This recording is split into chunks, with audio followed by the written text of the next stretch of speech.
السلام عليكم ورحمة الله وبركاته. اللهم صل وسلم وبارك على سيدنا محمد. أهلا بيكم في مطبخ نوجة. إن شاء الله هنعمل النهاردة سلسلة حلقات للبنات الصغيرين والعرايس الجداد اللي لسه أولى بيه مطبخ. وهنبتدي أول حاجة بالسلطات. هنعمل النهاردة سلطة بنجر، وطبعا كلنا عارفين فوائد البنجر بالنسبة للأنيميا. وسلطة طحينة لا غنى عنها جنب المشاوي.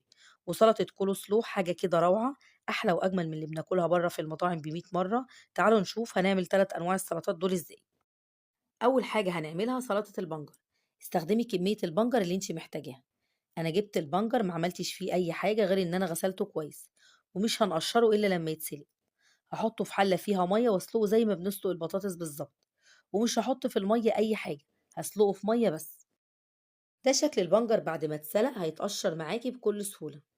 بعد ما قشرت البنجر قطعته مكعبات زي ما انتم شايفين.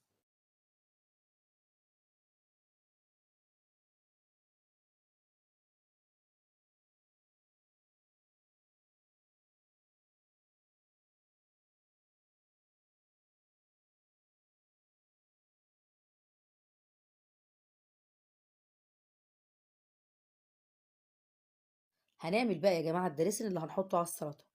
في بولة هاحط فيها معلقة صغيرة توم، ومعلقتين كبار خل، وعصير ليمونة كبير، ومعلقتين كبار زيت زيتون، ومعلقة ملح.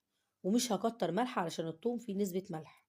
وهحط نص معلقة صغيرة كمون، ومعلقة صغيرة عسل أبيض. وهقلب الخليط كله كويس. وهحط الدريسنج على البنجر وهقلبهم كويس. ويبقى كده سلطة البنجر جاهزة. هنعمل نوع السلطة التاني وهي سلطة الطحينة.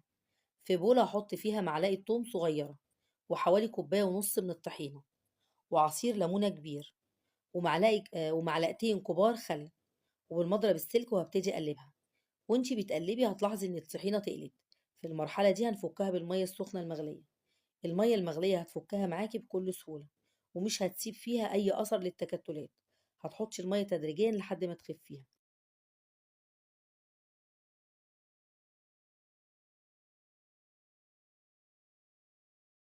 أنا حطيت حوالي كوباية وربع مية، وهحط عليها نص كوباية زبادي. الزبادي هيديها طعم حلو وهيتقل قوامها. وهقلب كويس جدا لحد ما كل المكونات تتجانس مع بعض. شايفين قوامها بقى عامل ازاي؟ ما تحاولوش تتقلوها اكتر من كده، لانها كل ما هتقعد قوامها هيتقل. احط بقى عليها معلقة ونص ملح صغيرة، ومعلقة صغيرة بابريكا، ومعلقة صغيرة كمون. وهقلبهم كويس، وكده تبقى سلطة الطحينة جهزت معايا. هنعمل اخر حاجة سلطة الكولسلو. عندي كرنباية صغيرة من بتاعة السلطة بسكينة، وهقسمها نصفين. طبعا مش هستخدمها كلها، هستخدم جزء والجزء التاني هحطه في كيس واحطه في التلاجة لحين الاستخدام. وبسكينة رفيعة وهبتدي أقطع الكرنب زي ما انتوا شايفين. أنا عاوزة التقطيعة تكون رفيعة جدا. شايفين يا بنات؟ بالراحة كده، وهتقطعيه شرايح رفيعة جدا.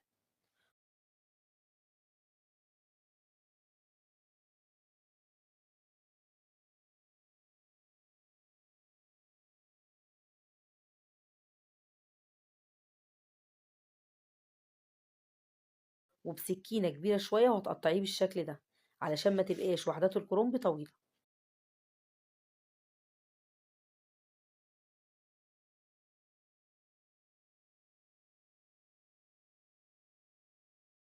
وفي بولة هحط فيها الكرنب، وهحط على الكرنب حوالي جزرتين مبشورين.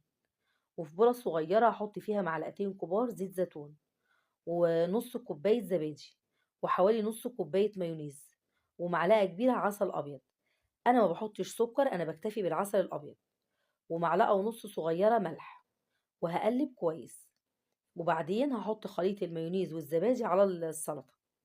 بس الأول هقلب الجزر مع الكرنب، وبعدين أقلب المكونات كلها على بعض. وكده يبقى عندي سلطة الكول سلو جاهزة.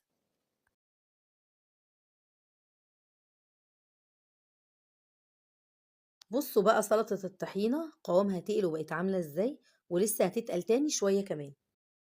عملنا 3 أنواع من السلطات أجمل من بعض، ودي كانت وصفتنا النهاردة. إن شاء الله يا حبايبي تستفيدوا منها، وإن شاء الله تجربوها وتعجبكم. ما تنسوش بقى لو عجبكم فيديو النهاردة تعملوا لايك وشير للفيديو، ولو مش مشتركين في قناتي تشتركوا وتفعلوا الجرس الصغير علشان يوصل لكم إشعار بكل وصفاتي الجديدة. أسيبكم